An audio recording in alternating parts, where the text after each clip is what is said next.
Depuis la création du jeu vidéo Dead by Daylight, deux camps sont opposés, les tueurs et les survivants, avec deux objectifs totalement différents, ce qui en fait un jeu asymétrique. Avant toute chose, je vais rapidement expliquer le but du jeu donc pour les personnes qui ne le connaissent pas du tout. Dead by Daylight est un jeu sorti en 2016 dans lequel un tueur affronte 4 survivants. Le but est simple, le tueur doit tuer les 4 survivants qui eux essayent de s'échapper. Simple, me direz-vous, mais en réalité c'est un peu plus compliqué que ça, et ça se présente de la manière suivante. Le tueur doit faire tomber les survivants au sol en leur assénant 2 coups, sauf cas particulier, puis les transporter à l'un des crochets présents sur la map. Le survivant passe alors au stade 1 du sacrifice de l'entité. Un deuxième accrochage fera passer au deuxième stade du sacrifice, et au troisième, le survivant est sacrifié pour la partie, réduisant donc de 1 le nombre de survivants. Quant à ces derniers, ils doivent réparer 5 des 7 générateurs présents sur la map, afin d'actionner l'un ou les 2 leviers des portes de sortie et de s'échapper de la partie. Sauf que ça ne s'arrête pas là. Comme vous le savez, dans chaque jeu multijoueur, la compétitivité s'élève chaque jour un peu plus. Et qui dit compétitivité, dit je veux une victoire écrasante côté tueur, et je veux m'échapper plus souvent côté survivant. Bien qu'étant un jeu asymétrique et non compétitif, comme League of Legends, Fortnite ou Rocket League par exemple, cela n'empêche pas qu'une compétitivité inhérente au jeu soit mise en place consciemment ou non par les joueurs. Et maintenant, on va y venir. Comment on fait en tant que tueur pour gagner plus de parties? Et en survivant, comment est-ce qu'on fait pour être plus efficace et ainsi s'échapper le plus souvent de ces parties? Eh bien, c'est ce qu'on va voir, et accrochez-vous, là je parle pas de la perk, il y en a des choses à faire. Attends, t'as dit perk? Oui. J'ai dit perk, ou compétence en français, pour faire court, parce que le sujet est très vaste, et pour ne pas perdre tout le monde en cours de route, si ce n'est pas déjà le cas je l'espère, je vais essayer de faire le plus simplement possible. Que ce soit en survivant ou en tueur, vous avez 4 emplacements de perk, compétences donc, qui permettent d'accroître vos capacités durant les parties. Certaines permettent de soigner plus vite, d'autres de se déplacer plus rapidement. La liste est longue, mais vous avez compris le principe. Pour faire plutôt simple, il n'y a pas vraiment de solution miracle pour gagner plus souvent ces parties en tant que survivant, à part jouer les bonnes perks et adopter les bons réflexes. Évidemment, et comme sur tous les jeux, il y a des perks dites méta, qui peuvent se traduire par une approche stratégique ou une compréhension du jeu qui transcende des règles ou mécanismes prescrits par les concepteurs. Donc ça c'est d'après Wikipédia évidemment. Plus simplement, vous avez un ensemble de compétences qui sortent du lot, donc par leur efficacité et ou leur combinaison avec d'autres compétences. Forcément, une compétence dotée d'une forte plus-value comparée aux autres attirera davantage de joueurs, et c'est sans compter les plus malins qui feront de nombreux tests et chercheront les meilleurs combos possibles auxquels même les développeurs n'ont pas pensé. Bon, en bref, pour sortir en survivant, il faut réparer 5 générateurs le plus rapidement possible de préférence, par tous les moyens. Donc là je parle pas de la perk encore une fois, pour celles et ceux qui connaissent le jeu. Vous l'aurez compris, le but en tant que tueur étant de tuer, il ne va pas se tourner les pouces pendant ce temps-là. Son but étant de surveiller les générateurs d'une part, de pourchasser les survivants pour les accrocher d'autre part, et finalement de trouver un juste équilibre entre ces deux actions qui est loin d'être toujours facile. Le tueur a lui aussi des perks, des compétences pour l'aider, mais comme on dit, il y a une 5e perk, compétence dite cachée, que tout le monde détient et que personne ne détient à la fois. Et à ce moment-là, vous vous dites, mais qu'est-ce qu'il me raconte celui-là? Il faut savoir que hormis les perks, le gameplay joue un rôle plus que crucial quant à l'issue de la partie. On va rentrer ici dans le vif du sujet et de ce dont tout le monde veut entendre parler en ayant cliqué sur cette vidéo, notamment la camp et le tunnel, bien sûr, et il n'y aura pas que ça. Ne vous en faites pas, ce n'est vraiment que le début et on va venir à la suite, mais soyez patients. Et le sujet sera traité bien plus qu'en profondeur, du moins c'est ce que j'estime et je vais essayer de faire de mon mieux. On va commencer par le tunnel, le focus, si on veut employer un autre terme. Vous vous rappelez, comme dit précédemment, un survivant meurt au bout de 3 accrochages, et quoi de mieux lorsqu'un survivant se fait décrocher, de l'accrocher directement une 2e fois, puis une 3e fois, afin de l'éliminer très rapidement? Eh bien, pas grand chose justement, mais c'est bel et bien ce qui poussera les survivants à se concentrer sur les générateurs et à abandonner l'heureux élu, si on peut dire ça comme ça. Dès lors, s'ensuit une course contre la montre. Les survivants arriveront-ils à réparer les 5 générateurs avant que ne survienne l'inévitable? Énormément de paramètres sont à prendre en compte, mais on peut globalement dire que si on perd un survivant lorsqu'il reste 3 générateurs ou plus à réparer, ce n'est même plus la peine d'y songer, même si, évidemment, rien n'est joué à l'avance. Et là, on pourrait se dire, mais c'est stupide, il suffirait simplement pour le tueur à chaque partie de ne se concentrer que sur une personne pour gagner sa partie quasiment à chaque coup. C'est là que les tensions apparaissent, si je puis dire, puisque pour une énorme partie des joueurs de Dead by Daylight, le tunnel, comme on vient de l'aborder, est un acte purement toxique qui va générer, engendrer la haine et lancer les joueurs, survivants comme tueurs, dans un genre de cercle vicieux dont on ne voit jamais le bout. On pourrait se dire, mais les développeurs ne font rien contre ça? Eh bien si, c'est justement largement pris en compte et il existe une panoplie de compétences permettant justement pas d'annuler mais au moins de retarder l'inévitable afin de se sortir des griffes du tueur. Il existe même un système d'invincibilité à la sortie du crochet où vous pouvez encaisser un coup sans conséquence ou presque et être doté d'un boost de vitesse durant 10 secondes. Évidemment les tueurs le savent, ils sont au courant, là encore il ne s'agit pas d'annuler totalement l'action du tunnel qui fait donc partie intégrante du jeu, mais du moins de le retarder, de dissuader le tueur. Venons-en à l'autre dit fléau, parce que ce n'est pas aujourd'hui qu'il faut avoir peur de mâcher ses mots. Évidemment comme tous les jeux, on peut camper. Il faut savoir que lorsqu'un survivant est sur le crochet, il nécessite l'aide d'un autre pour se décrocher, à moins d'avoir équipé des compétences spéciales ou d'avoir beaucoup de chance. Vous voyez où je veux en venir, le tueur, en restant à proximité du crochet, peut rendre très difficile un décrochage, ou du moins faire en sorte qu'un survivant remplace le précédent à chaque fois sur le crochet. Encore une fois, dans cette situation, il suffit malheureusement de sacrifier l'un de vos coéquipiers pour vous concentrer sur les générateurs pendant ce temps. Mais la plupart du temps, ce n'est pas le cas, parce qu'on joue en équipe avec ses amis, on ne veut pas laisser dépérir son ami. L'autre cas de figure, c'est la situation dans laquelle vous jouez solo. Donc si vous êtes un adepte du jeu, ce mot vous donne déjà la chair de poule. En effet, malgré l'ATH vous permettant de savoir qui fait quoi, les obstacles sont nombreux. Survivants qui se déconnectent, ceux qui tentent de collaborer avec le tueur, ou dit plus directement, le soudoyer pour le convaincre de vous laisser vous échapper,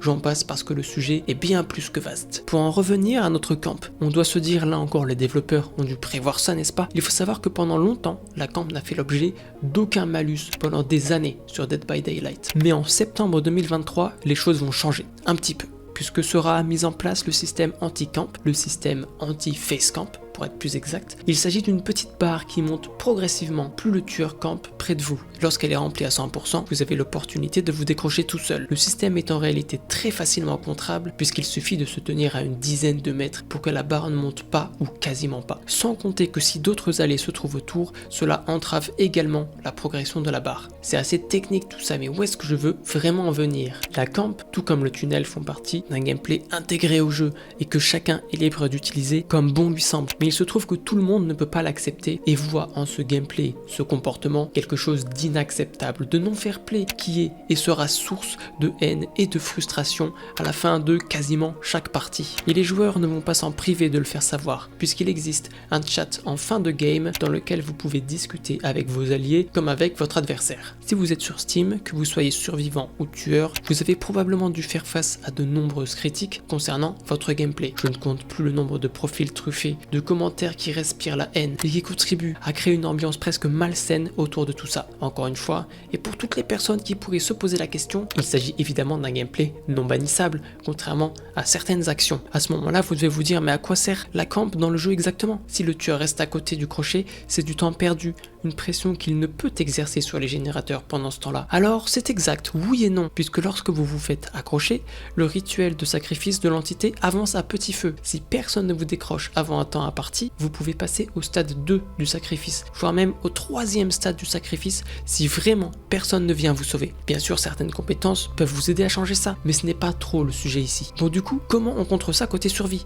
Parce que cette stratégie de la camp de la part du tueur, c'est d'attendre une erreur côté survie, à savoir que les survivants ne réparent pas les générateurs assez vite, ou qu'ils fassent l'erreur de venir essayer de sauver leur coéquipier, de se retrouver en trop grand nombre au même endroit, et à ce moment-là, c'est un vrai caviar pour le tueur, qui n'a plus grand chose à faire. Bon alors, on fait quoi? Comme je vous l'ai dit, on fait les générateurs sagement, en espérant que le survivant soit accroché pas trop loin de l'une des portes de sortie. Si on arrive à faire les 5 générateurs, on tente d'aller sauver notre ami du crochet s'il n'est pas trop tard. Évidemment, c'est un peu compliqué parce que le tueur est toujours en place devant le crochet la plupart du temps et qu'il vous faudra être au moins 2 pour sauver votre ami. Évidemment, tout est plus compliqué parce que le système anti-face camp n'est plus actif dès lors que vous avez rétabli le courant. De plus, il est impossible de décrocher face à certains tueurs qui one-shot, vous forçant ainsi à au moins prendre la place du survivant sur le crochet. Dès lors, le sauvetage est impossible à moins d'une erreur du tueur et il ne vous restera plus qu'à partir pour ne pas aggraver la situation. Du coup, côté survie, on s'adapte, puisqu'on a 2 armes qui peuvent être potentiellement surpuissantes, côté tueur, la camp et le tunnel que l'on vient tout juste d'aborder. La première étant le gen rush. Qu'est-ce que le gen rush? C'est tout simplement le fait de faire les 5 générateurs le plus rapidement possible afin de sortir donc, de vous échapper de la partie. Et là vous vous dites, mais c'est quoi le problème? C'est le but du jeu, non?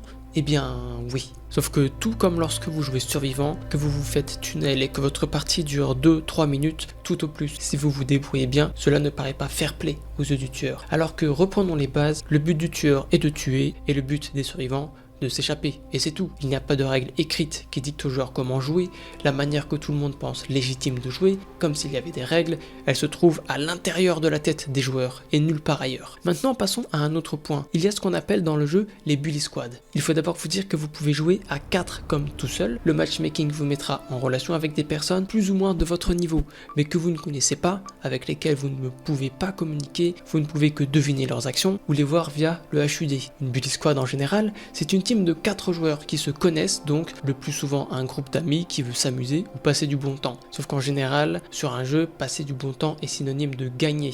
Et qui dit gagner, dit perdre par effet miroir de l'autre côté. Donc autrement dit, il y a toujours quelqu'un pour perdre dans une game et qui de ce fait ne s'amuse pas. Revenons brièvement à ce qu'on appelle une bully squad. Comment on reconnaît une bully squad? En général, elles équipent au moins 2 lampes de poche parce que oui, vous pouvez, en plus des compétences côté survie, équiper des objets qui vous aideront au cours de la partie, comme des boîtes à outils pour réparer les générateurs plus rapidement, ou dans ce cas-là, des lampes de poche qui permettent de libérer un survivant de la pointe du tueur qui le transporte et qui s'apprête à le mettre sur un crochet pour en faire don à l'entité. En fait, dans ce cas précis de bully squad, les générateurs sont rarement faits, autrement dit les survivants ne s'échappent que rarement. Alors là, selon le principe de l'amusement, le tueur gagne sa partie, mais il n'est pas content pour résumer. C'est à peu près ça. En gros, les survivants, à défaut de faire les générateurs et de sortir, vont privilégier une autre manière pour avoir du fun, celle de jouer autour du tueur, de sauver immédiatement la personne qui tombe au sol, au lieu de faire des générateurs pendant ce laps de temps. Et ça, les killers n'aiment pas du tout. Pour la simple et bonne raison que cela donne une impression d'impuissance, même si dans la finalité, vous vous retrouvez à gagner cette game. Tenez, par exemple, il existe un combo de compétences qui permettent aux survivants de voir les crochets du tueur et de les saboter pour que le tueur ne puisse pas accrocher. Ajoutez à cela une compétence qui vous permet de vous débattre plus vite de 20% et cela devient très vite difficile. On se sent impuissant et frustré, même si dans la finalité, on se retrouve à gagner la game. Parce que oui, lorsqu'un tueur transporte un survivant à un crochet, il a évidemment un temps imparti d'environ 16 secondes, mais qui peut être réduit si les survivants s'opposent à cet accrochage, notamment via le sabotage des crochets, ainsi que le body block devant les crochets pour empêcher le tueur d'accrocher. Alors quelle est la conclusion de tout ça? Est-ce qu'on peut blâmer une team de survivants pour jouer des items et des compétences parce qu'elles déplaisent aux tueurs et qu'ils se sentent impuissants de ce fait? Absolument pas, étant donné que chacun est censé pouvoir jouer les compétences, les objets, adopter le style de gameplay qu'il souhaite avoir tant que le ou les joueurs ne commettent pas d'actions bannissables aux yeux du jeu et des développeurs. Mais comme on l'a dit plus tôt, tout ça mène à une sorte de spirale infernale, une histoire de vengeance si on peut dire, puisque comme on l'a dit plus tôt, certains gameplays sont aux yeux d'un camp dit unfair, non fair play, aux yeux de l'autre camp. En d'autres termes, pour un camp, vous subissez la camp, le tunnel et autres non fair play à vos yeux. Donc à la partie d'après, vous allez vous comporter de la même manière à l'encontre de votre prochain adversaire. Le tueur à ce moment-là va s'énerver, se sentir frustré, impuissant et va à son tour essayer de le faire payer dans la dite partie ou dans la partie suivante, ou dans les 100 parties suivantes, peu importe, mais vous l'aurez compris, on est rentré dans un cercle vicieux où le gameplay des joueurs est impacté par l'expérience de ces derniers au cours des précédents mois, semaines, voire années. Il y a encore un point que l'on n'a pas abordé pour les personnes qui connaissent le jeu, vous vous dites que je ne peux pas faire cette vidéo sans en parler, le clic-clic et le teabag évidemment. Définissons d'abord ce que c'est. Le clic-clic, c'est lorsque vous avez une lampe de poche, d'appuyer rapidement sur votre touche pour l'activer, ce qui produit un effet sonore et visuel pas des plus agréables, vous en conviendrez. Et qui a pour but de trigger le tueur, et ça, tout le monde l'a bien compris. Au moment où je vous parle de clic-clic, ce n'est plus trop d'actualité, puisque le 11 octobre, Behavior, donc le studio de développement de Dead by Daylight, prend les choses en main, et dès lors, le bruit des lampes de poche est changé, et surtout la fréquence à laquelle elle peut être activée. On ne va pas trop s'éterniser sur le clic-clic et on va plutôt s'attarder sur le teabag. Donc le teabag c'est quoi? Lorsque vous jouez en survivant, vous pouvez vous accroupir pour vous cacher et vous faire plus discret. Vous pouvez le faire une fois, alors pourquoi pas le faire 10 fois? Et le tout en l'espace de 2 ou 3 secondes. Et ça, tout le monde le sait, c'est un comportement qui a pour but de trigger le tueur, une manière de lui dire hé hé je suis là, tu ne peux rien faire. Du coup on énerve bien le tueur, du coup le tueur est bien énervé, il va se mettre à jouer sale comme la communauté aime bien le dire et on va le regretter. Pour certains, il s'agira d'une stratégie comme une autre pour détourner l'attention du tueur, pour les tueurs évidemment. on ne voit pas ça sous cet œil. Bien sûr, tous les points que j'aborde actuellement ne représentent clairement pas toute la communauté du jeu. Il y a bien sûr une partie des joueurs qui ne teabag pas, ne tunnel, ne clic-clic et ne campe pas. Mais si je fais aujourd'hui cette vidéo, c'est pour mettre en lumière cet aspect-là du jeu. Il y a aussi quelque chose que l'on n'a pas encore abordé, les émotes et les mouvements de tête. Laissez-moi vous expliquer. En survivant, étant donné que l'on n'a pas de chat vocal pour communiquer avec les joueurs que l'on ne connaît pas, les développeurs ont mis en place deux émoticônes qui veulent respectivement dire grossièrement vas-y ou bien viens avec moi, mais qui peuvent s'interpréter différemment selon les situations. Sauf qu'avec le temps, ces émoticônes sont aussi mis en place pour taquiner le tueur, pour être gentil. Après avoir réussi certains moves auprès du tueur et que vous serez hors d'atteinte, vous aurez envie de vous la péter, si on peut dire. À partir de là, évidemment, le killer ne sera pas content. Ça, il n'y a que les survivants qui peuvent le faire. Ce que tout le monde peut faire, en revanche, ce sont les mouvements de tête, à savoir oui oui, non non, histoire de dire oui oui regarde ce que je viens de te mettre, ou non non ton move bidon n'est pas passé. Comparativement à tout ce que l'on vient d'aborder, on est du côté gentil de la taquinerie disons, même si intérieurement, lorsqu'on rate une action entreprise, ce qui arrive forcément, et que l'on se fait taquiner de la sorte, on a en général envie de prendre sa petite revanche et de rendre l'appareil, et c'est plutôt justifié. Ensuite, tout dépend de l'état d'esprit des joueurs et comment ils vont l'interpréter. On pourrait se dire que c'est la fin, mais non, ça ne s'arrête jamais. Comme on l'a dit, toutes ces actions mènent à d'autres actions dont on veut faire payer le prix parce qu'on l'a subi. Et parmi tout ça, il y a à côté tueur, notamment le ZS. C'est quoi concrètement ça? En gros, c'est lorsqu'un survivant est à terre, le tueur, lui, marche dessus, histoire de lui dire « c'est moi le boss, t'es calmé maintenant ?» Certains appellent ça le piétinement, mais pour d'autres, la signification est tout autre. Vous voyez sûrement où je veux en venir. Ce mouvement n'est absolument pas anodin, et certains ne peuvent tout simplement pas l'accepter. Si le tueur peut vous laisser par terre pour vous faire subir cette sévice, il peut tout aussi bien vous regarder vous vider de votre sang. En effet, lorsque vous êtes au sol, la manière normale est de transporter le survivant à un crochet, sauf que dans certains cas bien particuliers, s'il y a d'autres survivants autour par exemple, qui essayent de sauver le survivant au sol, ou que le tueur a l'information d'un générateur très avancé dont il doit stopper la progression par exemple. Dans cette situation, en l'occurrence, il est normal de laisser le survivant à terre. Autrement, le tueur jouera normalement, transportant le survivant à un crochet. Sauf que certaines personnes vont consciencieusement vous laisser au sol, vous regardant vous vider de votre sang, et cela pendant plusieurs longues minutes. Évidemment, ce n'est pas agréable, parce que vous ne pouvez pas jouer, à part ramper, vous n'avez rien de mieux à faire. On pourrait se dire que le joueur n'a qu'à quitter, mais ce n'est pas si simple. Le fait de quitter vos parties vous donnera droit à des sanctions bien sûr. Si ce n'est que quelques fois de temps en temps, vous n'en aurez pas. Mais si ça devient régulier, vous avez un temps imparti avant de relancer une partie, pouvant aller de plusieurs minutes à plusieurs jours. En gros, ce sont des bannissements temporaires pour dissuader les joueurs de quitter leur partie pour ne pas ruiner celle des autres. Après, il y a évidemment les cheaters, ce qui est motif de bannissement, mais ce n'est pas du tout le sujet de la vidéo aujourd'hui. Comme tous les jeux, les joueurs ont la possibilité de s'exprimer sur différents forums, comme ici Reddit en l'occurrence, un nouveau joueur avec une vingtaine d'heures, qui dit provenir de jeux également plus compétitifs comme Apex par exemple. Il voyait donc le jeu Dead by Daylight comme plus party, où le but du joueur est de performer sans toutefois atteindre cette compétitivité toxique, ce que l'on pourrait considérer comme fun, sans prise de tête, mais il s'est apparemment fait rattraper par la réalité. Après plusieurs victoires en tant que tueur, il fait face à des survivants plus expérimentés, ce qui est normal puisque le matchmaking est censé mettre en relation des joueurs plus ou moins du même niveau, au fur et à mesure que vous progressez. Là, le tueur en question décrit les survivants comme toxiques, même lorsque ces derniers sortaient vainqueurs, avec évidemment en prime des messages affligeants à la fin de la partie, learn to play, you are trash, quit the game raw. Il le fait clairement comprendre, cela lui fait grandement perdre de l'intérêt dans le jeu. Ce à quoi on va lui répondre que, en effet, le jeu recèle une large gamme de joueurs toxiques et le point qu'il va appuyer est crucial. Quoi que tu fasses, il y aura toujours quelqu'un pour se plaindre de ça, alors joue comme tu le sens. En ce sens-là, jouez pour vous, pas pour les autres, peu importe de quelle manière, parce que quelqu'un aura toujours quelque chose à redire. Le problème, c'est que sur cette publication, on ne sait pas réellement à quelles actions toxiques le joueur fait allusion. Le gen rush par exemple, qui est en fait le but principal des survivants sur des BD. Venons-en à un article posté directement sur les forums de Behavior, donc en mars 2023. En réalité, la date n'a pas d'importance, étant donné que les problématiques sont toujours les mêmes au fil des années. Il s'agit là d'une réponse à un autre joueur qui dit que, comme on l'a abordé précédemment, pour avoir du fun, il s'agit de faire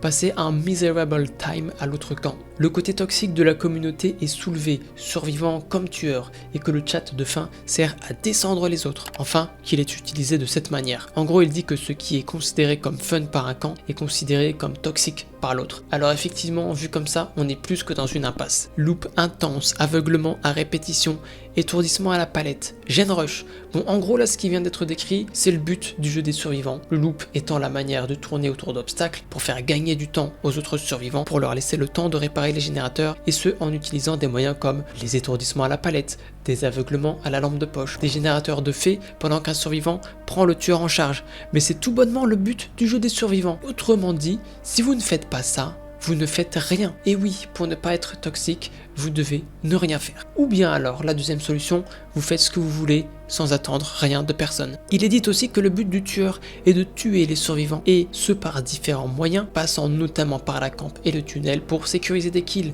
encore une fois considérés comme toxiques, alors qu'il ne s'agit là que purement et simplement du but du jeu du tueur. Un point extrêmement important à soulever est de jouer les deux camps, tueurs et survivants, pour se rendre compte réellement de tous les aspects du jeu et de s'en faire une opinion solide. Et je ne peux être qu'en accord avec ce qui est dit là. Bien souvent, celles et ceux qui ne font que critiquer le camp d'en face alors qu'il ne fait qu'appliquer le but du jeu n'a en réalité jamais testé de jouer dans le camp opposé. Bien souvent, les joueurs vont apprécier faire subir aux autres ce qu'ils ne voudraient pas eux-mêmes subir, mais dès lors, le subissant seront les premiers à insulter les joueurs en face. Le rédacteur dit ici qu'il n'a jamais été bon en chase. Il se contente de réparer les générateurs et de se montrer altruiste envers les autres. Il précise bien que le tunnel est quelque chose de frustrant, mais s'agit-il d'une stratégie purement recevable? Oui. La camp est-elle une stratégie débile? Oui.